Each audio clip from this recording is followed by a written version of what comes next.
ఒక అభివృద్ధి జరిగినప్పుడు కొన్ని అడ్డంకులు వస్తుంటాయి. ఎక్కడ కూడా 100% ఆమోదం ఉండదు. దేవుళ్ళనే 100% మన వాళ్ళు ఆమోదిస్తలేరు.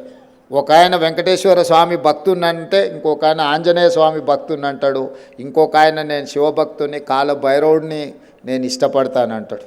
దేవుళ్ళ పట్లనే భిన్నాభిప్రాయాలు ఉన్న ఈ సమాజంలో ప్రభుత్వం తీసుకునే నిర్ణయాలు కూడా 100% ఆమోదం ఉంటుంది అని చెప్పి నేను, మా ఉప ముఖ్యమంత్రి వర్యులు, మా మంత్రివర్గం ఏం భావించడం లేదు. కానీ మెజారిటీ ప్రజల యొక్క సంక్షేమం కోసము, ఈ తెలంగాణ రాష్ట్ర అభివృద్ధి కోసము అడ్డుకోవాలనుకున్న వాళ్ళు, అడ్డుపడితే ఆగిపోతుంది అనుకునే వాళ్ళ పట్ల కఠినంగా వ్యవహరించాలని కూడా ఈరోజు ప్రజల నుంచి మాకు సూచనలు వస్తున్నాయి. ఈ పండగ తెలంగాణ అభివృద్ధి కోసం. అదే కాదు, ఒకనాడు పేదవాడికి తెల్లన్నం అనేదే తెలియదు, పండుగ పూటనే తెల్లన్నం తినేవాళ్ళు. అక్కడి నుంచి మొట్టమొదట కోట్ల విజయభాస్కర్ రెడ్డి గారు ₹1.90 బియ్యం ఇవ్వాలని వారు మొట్టమొదట పేదవాడికి తెల్లన్నం పెట్టాలని విజయభాస్కర్ రెడ్డి గారు మొదట ప్రవేశపెట్టినారు ఆ పథకాన్ని.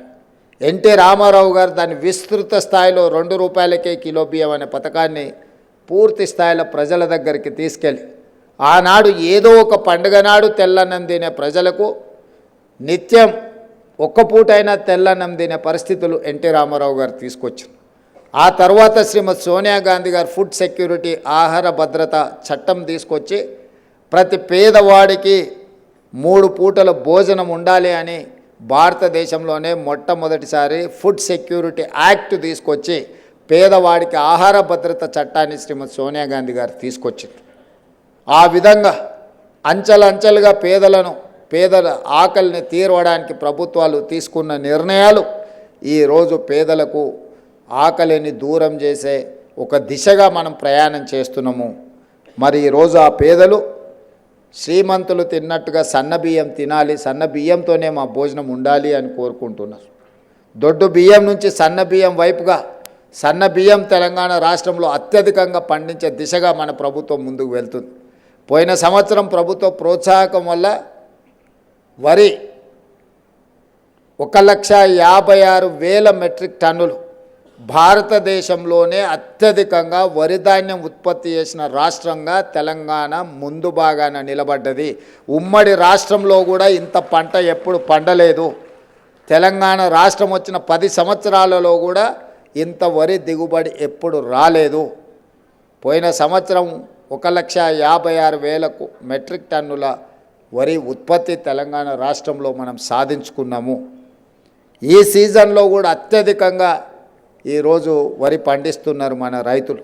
అందుకే ఈరోజు రైతులను ప్రోత్సహించి సన్నధాన్యం పండించండి, సన్నధాన్యం మీరు పండిస్తే మీకు గిట్టుబాటు ధరనే కాదు ₹500 బోనస్ ఇస్తామని ఇవాళ రైతులను ప్రోత్సహించడంతో 65-70% రైతులు పండించే వడ్లు ఈరోజు సన్న వడ్లు పండిస్తూ ఉన్నారు, సన్న బియ్యం ఉత్పత్తి చేస్తున్నారు.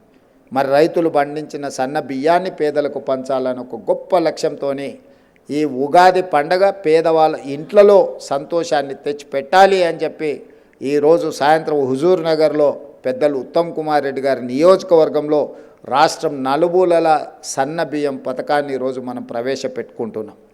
ఒకటే మా ఆలోచన, ఆదాయాన్ని పెంచాలి, పేదలకు పంచాలి, ఉద్యోగ ఉపాధి అవకాశాలు కల్పించాలి, తెలంగాణ రాష్ట్రంలో ఉండే ప్రతి వారిని ఆర్థికంగా నిలబెట్టాలి, ఆత్మగౌరవంతో బ్రతికే విధంగా వనరులు సమకూర్చాలి అనేదే మన ప్రభుత్వం యొక్క లక్ష్యం.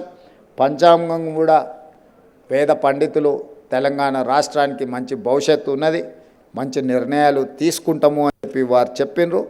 వారి సూచనల మేరకు కేంద్ర రాష్ట్ర ప్రభుత్వాల మధ్య రాజ్యాంగబద్ధమైన సంస్థలతో ఒక మంచి వాతావరణంలో ఒక మంచి సత్సంబంధాలను ఏర్పాటు చేసుకొని అభివృద్ధిలో అందరి సహకారాన్ని తీసుకొని ముందుకు వెళ్తాము. ఇది రాజకీయాలు చేసే సందర్భం కాదు, ఇది అభివృద్ధి చేసుకునే సందర్భము. ఈ అభివృద్ధి చేసుకునే సందర్భంలో రాష్ట్రాన్ని దేశానికే ఆదర్శంగా నిలబెట్టాలన్న ఆలోచన చేసే సందర్భంలో అందరి సహకారం తీసుకుంటాం. అది కేంద్ర ప్రభుత్వం అయి ఉండొచ్చు, లేకపోతే సంస్థలు గవర్నర్ వ్యవస్థ అయి ఉండొచ్చు, ఎన్నికల వ్యవస్థ అయి ఉండొచ్చు, న్యాయ వ్యవస్థ అయి ఉండొచ్చు. ప్రజలతో, పార్టీలతో ప్రజాస్వామ్యబద్ధమైన సంస్థలతో ఒక మంచి సత్సంబంధాలను ఏర్పాటు చేసుకుంటాం.